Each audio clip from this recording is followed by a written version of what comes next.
welcome to the deep dive.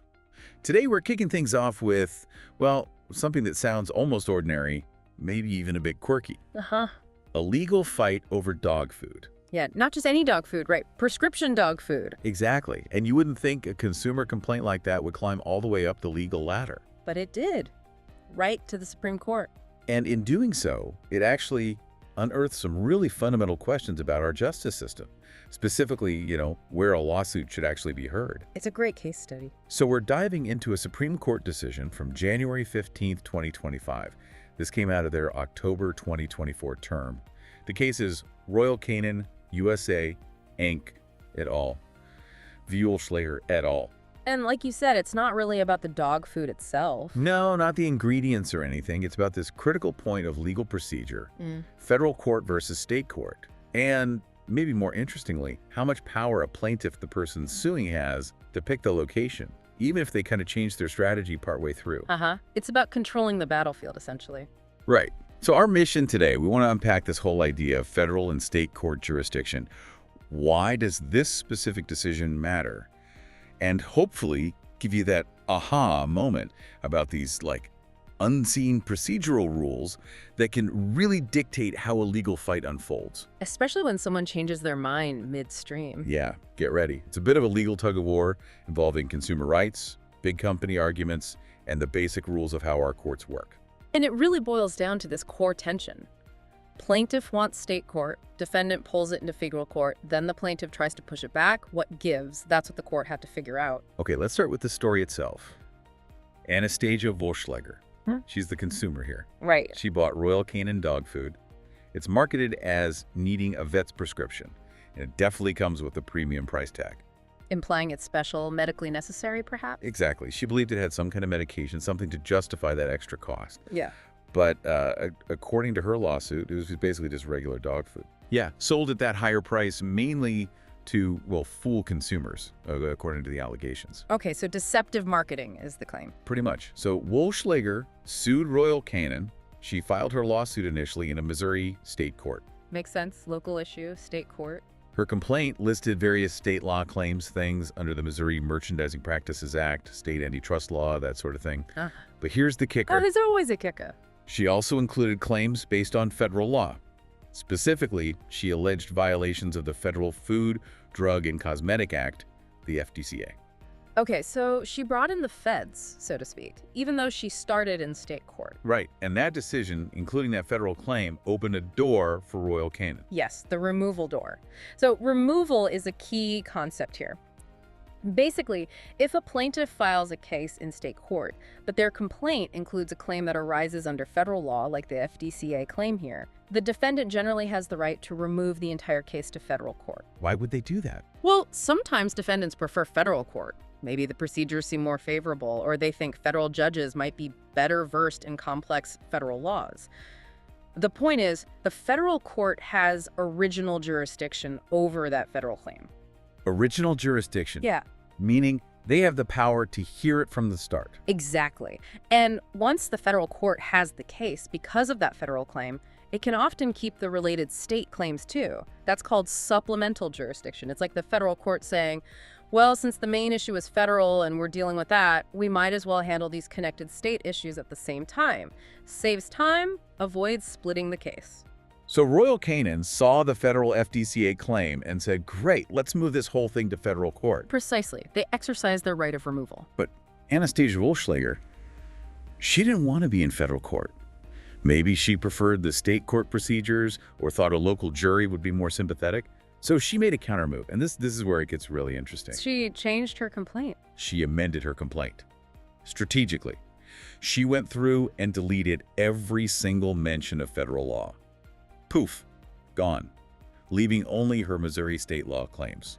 Wow. Okay, so she basically scrubbed the federal element clean after the case was already moved. Exactly. It's like saying, okay, you moved us based on X, but now X isn't part of my case anymore.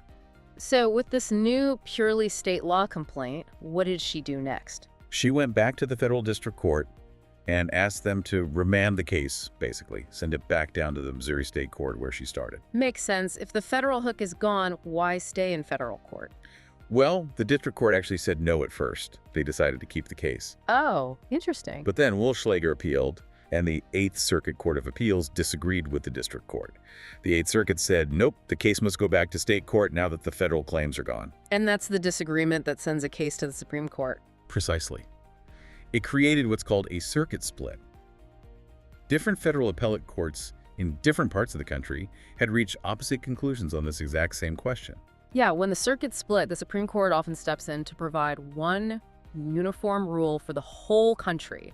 Otherwise, the law would literally be different depending on where you live. So, okay, we've got this legal maneuvering. But why should, the average person care about this? Yeah. Why does it matter which court, state or federal, hears a case about dog food? Or really any case? It matters a lot, actually. It gets down to a fundamental principle of our legal system.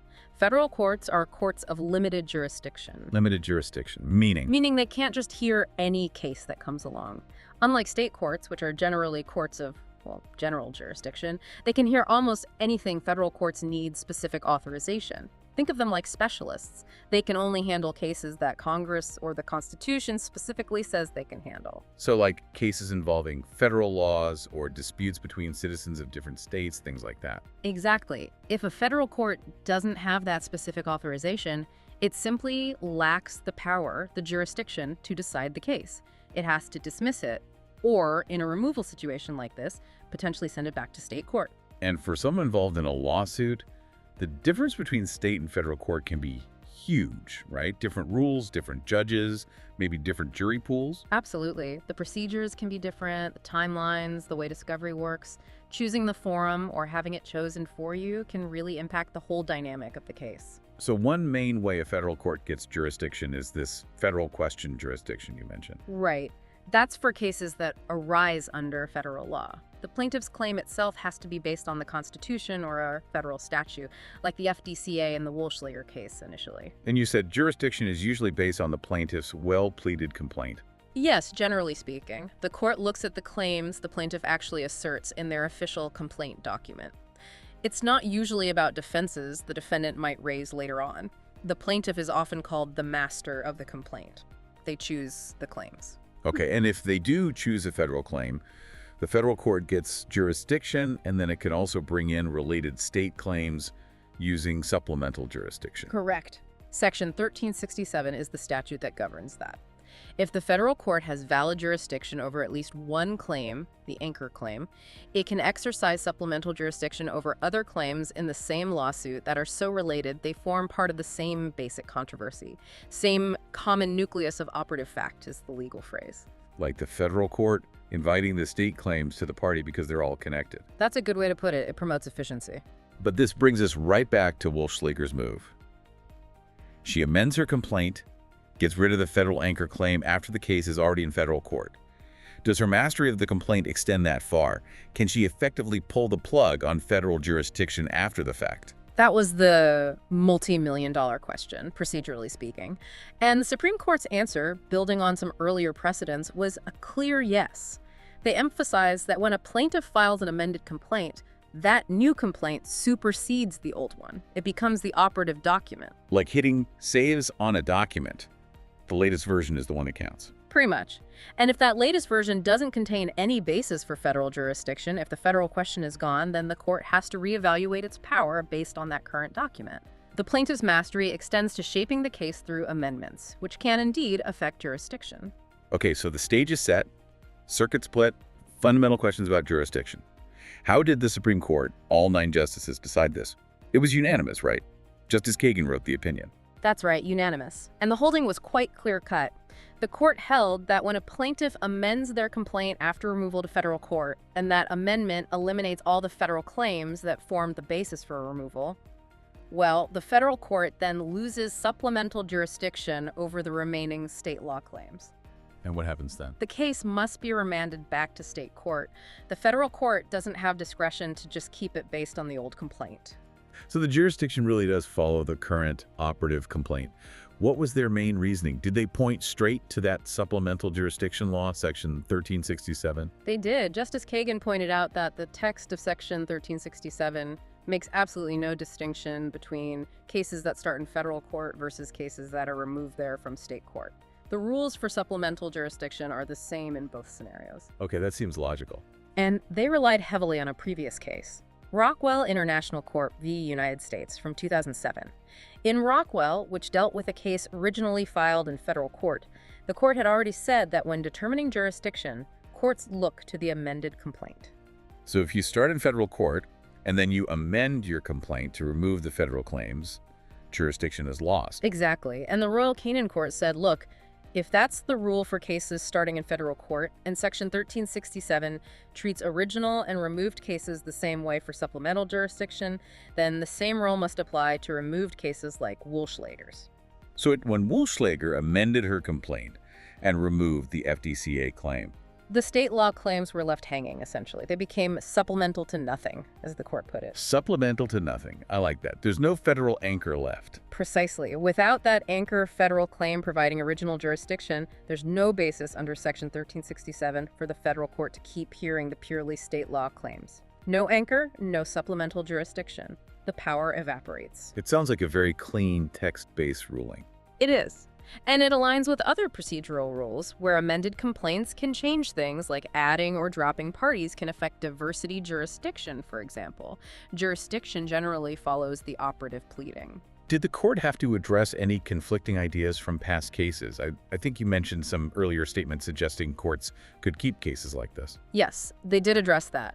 There were some prior statements, what lawyers call dictum comments in past opinions, that weren't strictly necessary for the decision in those cases, like in a case called Carnegie Mellon University v. Cohill, and even a footnote in Rockwell itself. These bits had suggested federal courts might have discretion to keep state claims even after federal ones dropped out, maybe for efficiency reasons. But the court rejected that idea here. Correct. The court clarified that those prior statements were non-binding dictum and were based more on policy arguments that couldn't override the clear statutory text of Section 1367. The text, they said, is what governs, and it dictates remand in this situation. It tidied up some confusion that had lingered for years. Okay, so let's bring this home. What does this ruling actually mean for, you listening out there, whether you're a consumer, maybe a small business owner? How does this procedural decision impact the real world? Well, I think it significantly empowers plaintiffs. It reaffirms their ability to a large extent to choose where their case is heard, especially if the core of their dispute rests on state law. So if you're like Anastasia Wullschleger and you feel your case belongs in state court, you have a stronger hand in keeping it there, even if a defendant initially pulls it into federal court based on a federal claim you later drop. Exactly. You're not necessarily stuck in federal court, which might feel less familiar, maybe more expensive, or potentially less advantageous for certain types of state law claims, just because you initially included a federal issue that's no longer relevant. Your mastery of the complaint means something tangible, even after removal. It gives plaintiffs a way to say, okay, let's refocus this on the state issues in state court. Right. And from a system perspective, it promotes efficiency and focus. Federal courts get to concentrate on the truly federal questions they're designed for. While state courts handle the state law matters they know best. Precisely. State courts are generally better equipped to interpret and apply their own state's laws. So this ruling helps ensure the right court is handling the right issues. It respects the balance between our dual state and federal court systems. And just having a clear rule is helpful, right? Resolving that circuit split. Absolutely. Clarity is huge in law. Before this ruling, litigants in different parts of the country faced uncertainty. Do we fight about whether the federal court can keep the case, or must it send it back? That wastes time and money on procedural squabbles. Now, there's a clear, uniform answer nationwide. Jurisdiction follows the amended complaint. If the federal questions are gone post-removal, the case goes back to state court. Simple as that. Okay, so wrapping this up, we started with dog food, but we ended up deep in the mechanics of our court system. Happens all the time in law. The big takeaway from Royal Canin v. Wullschleger is pretty straightforward. Yeah. Amend your complaint post-removal, ditch all the federal claims, and the federal court generally has to send your case back to state court. It affirms the power of that operative pleading. Yeah, and it highlights that constant balancing act between state and federal court power. Which leads to, maybe, a final thought to chew on. In our interconnected world, legal issues constantly blur state and federal lines. This case gives plaintiffs significant control over the forum. So the provocative question is, How much control should one party have over where justice is sought, especially after the case is already underway? And what does this constant negotiation between state and federal power really mean for fairness and efficiency in our legal system as a whole? It's an ongoing conversation. Definitely something to think about, the strategic choices behind where a case is fought and what that means for everyone involved. It's a real deep dive into how justice gets mapped out. Thanks for joining us today. Thanks for having me. We'll see you next time on The Deep Dive.